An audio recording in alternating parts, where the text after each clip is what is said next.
الحمدللہ وکفا وسلام علی عبادہ الذین اصطفیٰ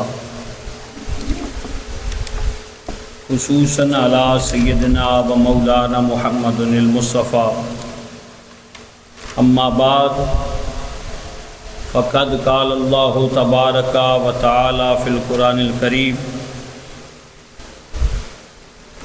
بسم اللہ الرحمن الرحیم قل ان کنتم تحبون اللہ فاتبعونی یحببکم اللہ ویغفر لکم وذنوبکم واللہ غفور الرحیم۔ صدق اللہ العظیم۔ ان اللہ وملائکتہ یصلون علی النبی یا ایھا الذین آمنوا صلوا علیہ وسلموا تسلیما۔ درود پاک پڑھیے۔ صلاۃ و سلام علیک یا سیدی یا رسول اللہ وعلی آلک و اصحابک یا سیدی یا حبیب اللہ۔ احباب ذی وقار، اللہ کریم کا کروڑا شکر اور احسان ہے کہ اس مالک عظیم نے آج پھر ہم سب کو جمعۃ المبارک کی ان عظیم سعادتوں میں اپنا اور اپنے محبوب کا ذکر کرنے کی توفیق عطا فرمائی ہے۔ احباب ذی وقار، پچھلے جمعۃ المبارک میں عزت و توقیر مصطفیٰ پر چند ضروری باتیں آپ کے سامنے گوش گزار کرنے کا شرف حاصل کیا تھا۔ بلا شبہ بندہ ایماندار وہی ہوتا ہے جس کی محبت جو ہے وہ کامل ہوتی ہے، اور ہماری محبت جو ہے وہ اس وقت کامل ہوتی ہے جب ہماری محبت خالصتاً اللہ کے لیے محبوب مصطفیٰ کریم صلی اللہ علیہ وسلم سے کامل ہو جاتی ہے، یعنی کہ نبی آخر الزمان جناب محمد رسول اللہ صلی اللہ علیہ وسلم کی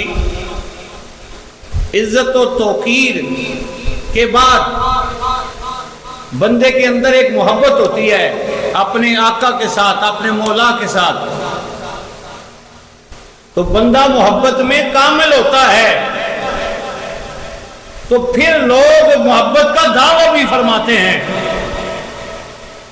بندہ محبت کا دعویٰ کرتا ہے، کسی کو کہتا ہے کہ میں تجھ سے محبت کرتا ہوں، اور اس کا دعویٰ یہ ہوتا ہے کہ میں فلاں بندے سے محبت کرتا ہوں، فلاں سے میں پیار کرتا ہوں۔ اب یہاں پہ اللہ تبارک و تعالیٰ اپنی محبت کی بات فرما رہا ہے۔ اس آیہ مبارکہ جو میں نے آپ کے سامنے تلاوت کرنے کا شرف حاصل کیا ہے، اس کا شان نزول یہ ہے کہ کچھ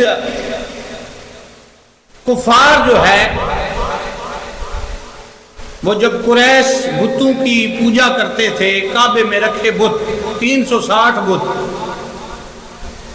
ان کی پوجا کرتے تھے، تو ان کا موقف یہ تھا کہ نبی آخر الزمان جناب محمد رسول اللہ نے ایک مرتبہ ان سے پوچھا، کہا یہ سجا سجا کر ان کو بتوں کو پوجتے ہو، تم تو اپنے آباء و اجداد جناب ابراہیم اور اسماعیل کے رستے سے ہٹ گئے ہو،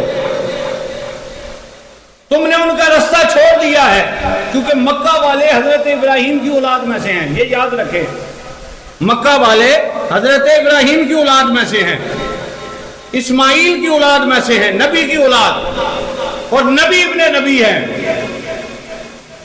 کہا تم ان کے رستے سے ہٹ گئے ہو، تم نے ان کے خدا کو پوجنا چھوڑ دیا ہے اور ان بتوں کو پوجتے ہو۔ تو کفار نے پتہ کیا جواب دیا؟ کفار نے جواب دیا کہ ہم ان بتوں کو اللہ کی وجہ سے پوجتے ہیں، اللہ کی محبت میں پوجتے ہیں کہ اللہ تو یہ ہمیں اللہ کے قریب کر دیں گے۔ اللہ نے اس آیہ مبارکہ میں ان کا رد فرما دیا، فرمایا تم اللہ سے محبت کا دعویٰ کرتے ہو لیکن تمہاری محبت کا عمل نہیں ہے. فرمایا قل ان کنتم تحبون اللہ، اے محبوب ان سے فرما دیجئے، فرمایا اگر تم دعویٰ اللہ سے محبت کا کرتے ہو، فرمایا فاتبعونی، تم اب میرے اتباع کرو، یعنی محمد عربی کی اتباع کرو. فرمایا اتباع محمد رسول کا اللہ فائدہ یہ دے گا. فرمایا تم یہاں بیٹھ کر اللہ سے محبت کا دعویٰ کرتے ہو لیکن اللہ تم سے محبت نہیں کرتا. فرمایا جب فاتبعونی، تم میری جو ہے وہ اتباع کرو گے، میری پیروی کرو گے، اللہ فرماتا یحببکم اللہ، پھر تمہیں دعویٰ کرنے کی ضرورت نہیں، اللہ تم سے محبت کرنا شروع کر دے گا. بندے کا دعویٰ ہوتا ہے کہ میں اللہ سے محبت کرتا ہوں. دوسری آیہ مبارکہ، اسی آیہ مبارکہ کا دوسرا شان نزول سنیے. فرماتے ہیں کہ نبی رحمت صلی اللہ علیہ وسلم مدینہ گئے تو یہود نے، جو یہودی تھے اس وقت کے، انہوں نے کہا ہم محمد عربی صلی اللہ علیہ وسلم کی پیروی نہیں کریں گے، ہمیں ان کی اتباع کی ضرورت نہیں ہے. پوچھا گیا کیوں نہیں ہے؟ کہا ہم تو اس کے بیٹے ہیں اللہ کے، نعوذ باللہ. وہ کہتے تھے ہم اللہ کے بیٹے ہیں اور اللہ اس وجہ سے ہم سے پیار کرتا ہے. تو رب کائنات نے ان کے دعوے کو بھی رد فرما دیا اور ساتھ ارشاد فرمایا قل ان کنتم تحبون اللہ، فرمایا اگر تم اللہ سے محبت کا دعویٰ رکھتے ہو اور یہ یقین رکھتے ہو کہ رب تم سے محبت کرتا ہے، فرمایا تمہارا دعویٰ کامل نہیں ہو سکتا، دعویٰ کامل تب ہوگا. فرمایا فاتبعونی، تم محبوب کی اتباع کرو گے جو یحببکم اللہ، اللہ تم سے محبت کرنا شروع کر دے گا. یعنی نبی آخر الزمان جناب محمد رسول اللہ صلی اللہ علیہ وسلم کی محبت انسان کے اندر جو ہے اس کا اگر آپ نے عکس دیکھنا ہے تو وہ بندے کے اندر حضور کی اتباع میں نظر آئے گا. بندہ حضور کی اتباع کرے گا.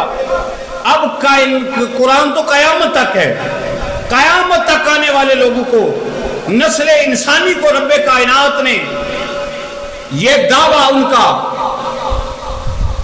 اس کو رد فرماتے ہوئے فرمایا تم ہرگز اپنے رب تک نہیں پہنچ سکتے. فرمایا جب تک تمہارے دل کے اندر جناب محمد عربی صلی اللہ علیہ وسلم کی محبت نہیں ہوگی. اور محبت کا کمال یہ ہے کہ بندہ وہ کام کرتا ہے جو اس کے محبوب کو جو ہے وہ اچھے لگتے ہیں، پیارے لگتے ہیں. یہ ہے آج اتباع مصطفیٰ صلی اللہ علیہ وسلم پر چند امور پر گفتگو کریں گے. حضرت عمر فاروق جلیل القدر صحابہ میں سے ہیں. آپ میں سے بیشتر حضرات حضرت عمر فاروق کے واقعات کو سنتے رہتے ہیں. ایک مرتبہ نبی آخر الزمان کی بارگاہ میں حاضر ہوئے، جلیل القدر ہیں، اس کو ذرا غور سے سماعت کیجئے گا.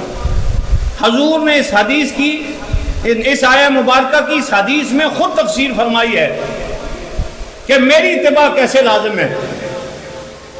تو فرماتے ہیں کہ جناب حضرت عمر فاروق حضور کی بارگاہ میں حاضر ہوئے اور کہا یا رسول اللہ کچھ یہودی عالم جو ہے یہ بڑی باتیں کرتے ہیں، ہم ان کی باتیں سنتے ہیں. تو نبی رحمت صلی اللہ علیہ وسلم سے پوچھا یا رسول اللہ صلی اللہ علیہ وسلم ان کی باتیں کچھ بلائی والی لگتی ہیں، اچھی لگتی ہیں، یہودیوں کی باتیں، عالموں کی باتیں، جو یہودی عالم تھے ان کی باتیں اچھی لگتی ہیں، تو کیا ہم ان کو لکھ لیا کریں تاکہ بعد میں آنے والی ہماری نسلوں کو ان باتوں سے فائدہ ہو جائے. یہ حدیث مبارکہ ہے، سنیے میرے مصطفیٰ کریم نے کیا ارشاد فرمایا.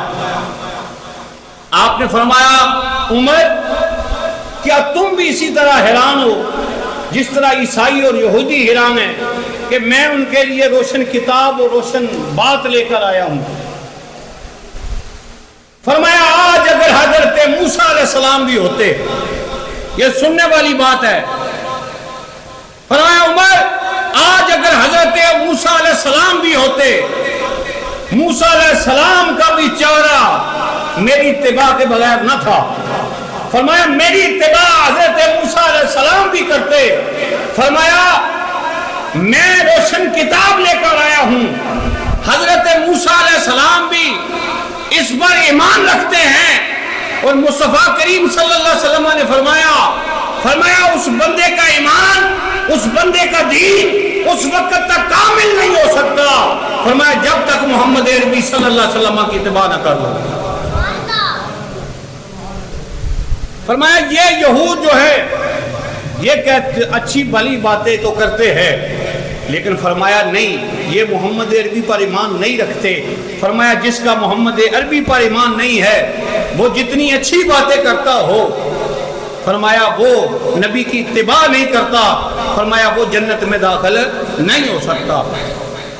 تو جنت میں داخلے کے لیے بھی جناب محمد رسول اللہ کی اتباع کی ضرورت ہے. دیکھیں نا آپ، یہود و نصارہ عیسائی لوگ یہ اللہ کو مانتے ہیں، ایک مانتے ہیں، اللہ کو واحد و یکتا مانتے ہیں، ایک مانتے ہیں، لیکن خرابی یہ ہے کہ وہ محمد عربی صلی اللہ علیہ وسلم کی اتباع نہیں کرتے. اب اللہ نے یہ دعویٰ ان کا رد فرما دیا.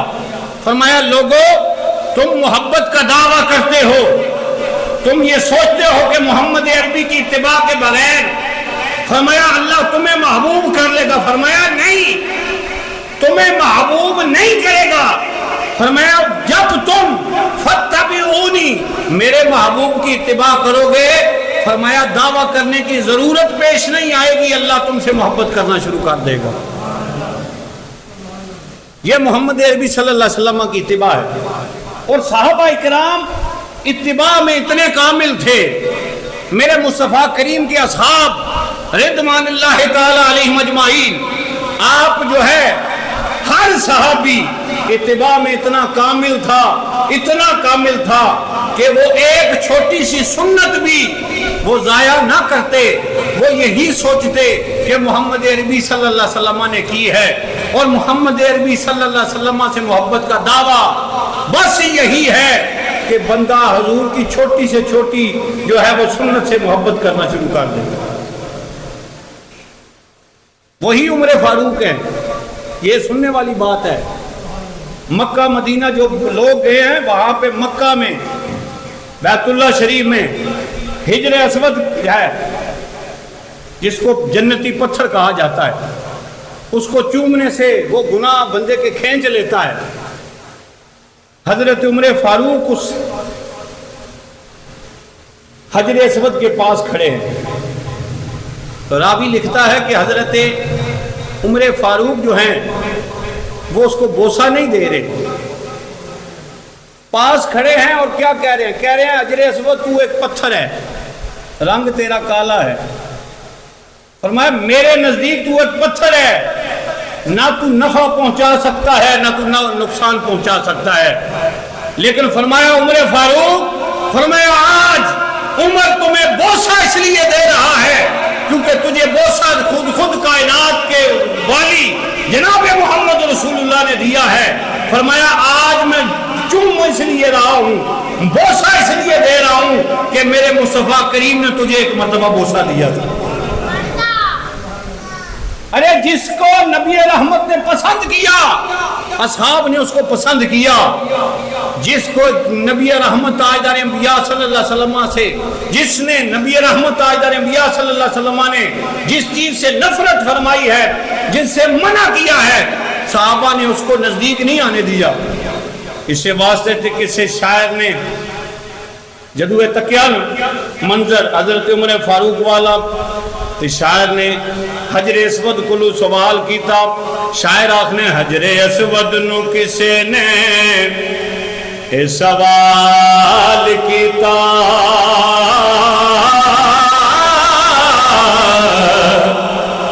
تیرا رنگ کیوں نہ کالا ہے،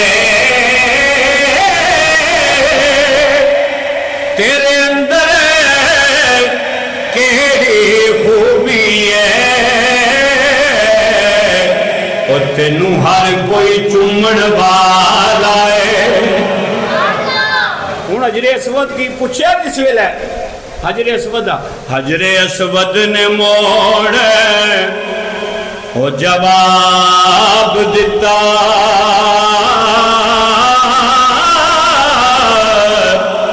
میرا شان اس تو آلہ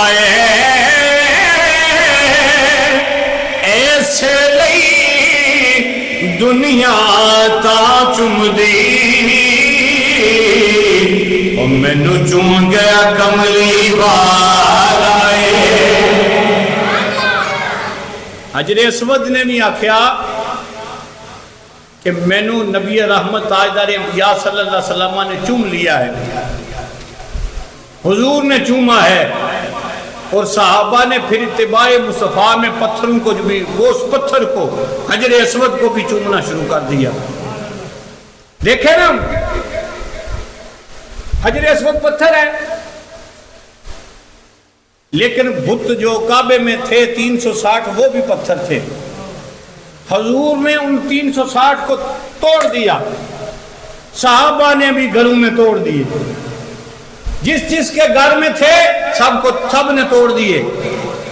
یہ اتباع مصطفیٰ کا کمال دیکھیے، حجر اسود بھی پتھر ہے، لیکن مصطفیٰ کریم نے جنتی پتھر سمجھ کر چوما ہے، اللہ کے حکم سے جنتی پتھر کو چوما ہے۔ اب قیامت تک حاجی طواف کعبہ کرتا ہے، وہ جب تک اسے چومے نہ اس کا طواف کامل نہیں ہو سکتا۔ یہ اتباع مصطفیٰ صلی اللہ علیہ وسلم کا کمال ہے، یہ فتبعونی کا کمال ہے کہ اصحاب نے ایک جگہ پتھر توڑے ہیں لیکن دوسری جگہ اسی پتھر کو چوم رہے ہیں۔ وجہ یہ ہے وہ اللہ کے شریک پتھر تھے، وہ اللہ کے سامنے وہ ان کو خدا بنا کے پوجتے تھے۔ رسول خدا کو اللہ کے سوا کسی کی عبادت کا جو ہے وہ کرنا پسند نہ تھی، نبی رحمت تاجدار انبیاء نے توڑنے کا حکم دے دیا۔ اب یہ پتھر حضرت ابراہیم کے پیروں میں گو کا کام کرتا تھا، ہیں جی اللہ تبارک و تعالیٰ نے اس کو اعلیٰ مقام دے دیا، وہی مقام ابراہیم پر پڑا ہے، وہ بھی پتھر ہے جو گو کا کام کرتا تھا۔ حضرت جناب ابراہیم علیہ السلام کی اس سنت کو نبی رحمت نے زندہ کرتے ہوئے اسے کعبے میں نصب کر دیا۔ اب قیامت تک نبی رحمت نے وہاں پہ 2 نفل ادا کیے تھے۔ قیامت تک بندہ عمرہ کرتا ہے، حج کرتا ہے، جب طواف زیارہ کے لیے جاتا ہے، طواف کے لیے جاتا ہے، بندہ طواف کر لیتا ہے، جب تک 2 نفل نہ پڑھ لے اس کے سامنے طواف کامل نہیں ہوتا۔ ارے یہ ہے اتباع مصطفیٰ کا کمال۔ نبی رحمت نے جو عمل پسند کر لیا، جو کر لیا، صحابہ نے ان کو اس سنت کو زندہ کرتے ہوئے ساری زندگی اس سے محبت کرنا شروع کر دی، اس عمل سے شروع کر دی۔ حضرت عبداللہ ابن عمر ہے حضور کے صحابہ میں سے، حضرت عمر فاروق کے جلیل القدر بیٹے ہیں۔ آپ ایک مرتبہ اپنی اونٹنی کو رسی سے باندھ کر چکر لگوا رہے تھے۔ پوچھنے والے نے پوچھا یہ چکر لگانے کی وجہ کیا ہے؟ جوید صاحب بندے نے پوچھا یہ اونٹنی کو چکر لگوانے کی یہ حکمت کیا ہے؟ آپ نے فرمایا حکمت میں بھی نہیں جانتا، لیکن ایک مرتبہ یہاں آیا تو مصطفیٰ کریم اپنی اونٹنی کو یہاں چکر لگوا رہے تھے۔ ارے فرمایا یہ حکمت مجھے بھی نہیں پتا، لیکن میں وہ لطف لے رہا ہوں کہ کبھی میرے مصطفیٰ کریم یہاں پہ اپنی اونٹنی کو جو ہے یہ ایسے چکر لگوایا کرتے تھے۔ حضرت عثمان غنی وضو کیا، پانی منگوایا، ایک مرتبہ ایک جگہ بیٹھے تھے، پانی منگوایا، کہا پانی لے آؤ، وضو کرنا شروع کر دیا، وضو کر کے کھڑے ہوئے، اسی طرح کھڑے ہو کر آپ مسکرانا شروع کر دیا۔ آپ نے جب مسکرائے تو ساتھ والوں سے کہا پوچھو گے نہیں میں مسکرایا کیوں؟ تو انہوں نے کہا یا امیر المومنین آپ مسکرائے کیوں ہیں؟ تو آپ نے فرمایا یہی میرے مصطفیٰ کریم نے وضو کیا تھا، اور مصطفیٰ کریم وضو کرنے کے بعد مسکرانا شروع ہو گئے. تو صحابہ سے پوچھا یہ مصطفیٰ کریم آپ پوچھ رہے ہیں؟ فرمایا مصطفیٰ کریم نے پوچھا. صحابہ مجھ سے پوچھو گے نہیں میں مسکرایا کیوں؟ فرمایا ابھی میں وضو کر رہا تھا تو جبریل امین تشریف لے آئے. سبحان اللہ. کون جی ایک باری؟ یہ نبی آخر الزمان کی بات ہے, یہ ہمارے لاجپال نبی کی بات ہے. اس حدیث سے 2 حکمتیں آپ کے سامنے پیش کروں گا. فرمایا جبریل امین آ گئے اور کہا یا رسول اللہ جو بندہ وضو کا پانی منگواتا ہے پھر اس سے چہرہ دھوتا ہے, 4 فرض ہے نا وضو نے, فرمایا چہرہ دھوتا ہے. فرمایا اللہ کریم اس کے چہرے کے تمام گناہوں کو معاف فرما دیتا ہے. فرمایا میں مسکرایا. اب دوسرا نبی رحمت نے فرمایا جب کونیوں تک ہاتھوں کو دھوتا ہے, کونیوں تک ہاتھوں کو دھوتا ہے, جبریل امین فرمانے لگے. فرمایا یا رسول اللہ صلی اللہ علیہ وسلم اللہ فرما رہا ہے جو بندہ وضو کے لیے کونیوں کو ہاتھوں کو کونیوں تک دھوتا ہے اللہ تعالیٰ فرما رہا ہے میں اس کے ہاتھوں کے گناہوں کو بخش دیتا ہوں. فرمایا پھر سر کا مسح کرتا ہے, سر کے گناہ ختم ہو جاتے ہیں. قدموں کا یہ چلنے والے جو گناہ ہیں انسان کے, بندہ برائی کی طرف کبھی ذہن کے ساتھ کبھی جانا, لیکن فرمایا اس کے قدموں کے گناہوں کو خدا بخش دیتا ہے. اب سنیے نبی آخر الزمان نے کیا فرمایا. فرمایا جب وضو کامل کر لیتا ہے فرمایا ایسے ہوتا ہے جیسے ماں کے پیٹ سے آج نکلا. فرمایا میں اس لیے مسکرایا تھا. اب سنیے یہاں پہ 2 حکمتیں ہیں اس حدیث مبارکہ میں, 2 حکمتیں ہیں, دونوں ہی اتباع مصطفیٰ میں ہیں. کہ ایک حضرت عثمان غنی کا مسکرانا نبی آخر الزمان کی اتباع پر تھا کہ یہاں پہ میرے مصطفیٰ کریم صلی اللہ علیہ وسلم جو ہے وہ مسکرائے تھے. دوسری حکمت یہ ہے کہ اللہ تبارک و تعالیٰ نے نبی کی اتباع میں یہ بات رکھی ہے کہ ہمیں وضو کا طریقہ تو نہیں آتا تھا, ہمیں کس نے بتایا ہے؟ نبی صلی اللہ علیہ وسلم نے. تو فرمایا دوسری حکمت یہ ہے بندہ اتباع مصطفیٰ میں جیسے وضو کرتا ہے اللہ سارے گناہوں کو معاف فرما دیتا ہے. یہ حکمت ہے, یہ محبت ہے جو بندہ کامل یقین کے ساتھ جناب محمد رسول اللہ کی اتباع کرتا ہے, جو نبی رحمت انبیاء صلی اللہ علیہ وسلم کی محبت میں دن و رات کو گزارتا ہے. پھر اللہ تبارک و تعالیٰ ہی فرماتا ہے پھر اسے دعویٰ کرنے کی ضرورت نہیں ہے. فرمایا میں خود اعلان فرماتا ہوں یحببکم اللہ, فرمایا میں اسے اپنا محبوب بنا لیتا ہوں. یغفر لکم, اس کے گناہوں کو بخشتا ہے. ذنوبکم, ہیں جی جتنے اس کے ہو گئے گناہ اس کے ان کو بخش دیتا ہے. واللہ غفور رحیم, بے شک رب بڑا غفور ہے, بڑا رحیم ہے, معاف کرنے والا ہے. تو حبابی جی وقار اپنی زندگی کے ہر پہلو میں اتباع مصطفیٰ صلی اللہ علیہ وسلم کو یہ اپنائیں. چھوٹے سے چھوٹا عمل جو ہے رسول خدا صلی اللہ علیہ وسلم کی محبت میں کریں. ایک صحابی تھے, انہوں نے کھڑکی بنوائی, حضور گزرے تو نبی رحمت تاجدار, یہ سننے والی بات ہے نوجوان حضرات ذرا سماعت فرمائیں. تو نبی رحمت تاجدار انبیاء نے پوچھا یہ کھڑکی کیوں بنوائی ہے؟ تو انہوں نے کہا یا رسول اللہ ہوا آئے گی, تازی ہوا کے لیے. نبی رحمت تاجدار انبیاء نے فرمایا اگر تو نیت کرتا اس سے اذان کی آواز آئے گی, فرمایا ثواب بھی ملتا, ہوا تو آنی ہے. سنگیو ہر انما الاعمال بالنیات, ہم مسلمان ہیں, ہمارے عملوں کا دار و مدار نیتوں پر ہے. جو بندہ خالص نیت کے ساتھ جس عمل کے لیے وہ نیت کرتا ہے اگر اس میں اتباع مصطفیٰ شامل ہے اللہ ثواب عطا فرما دیتا ہے, اللہ ثواب عطا فرماتا ہے.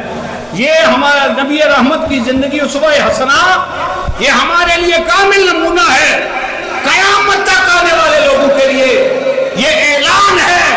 فرمایا جو میرے محبوب کی اتباع کرے گا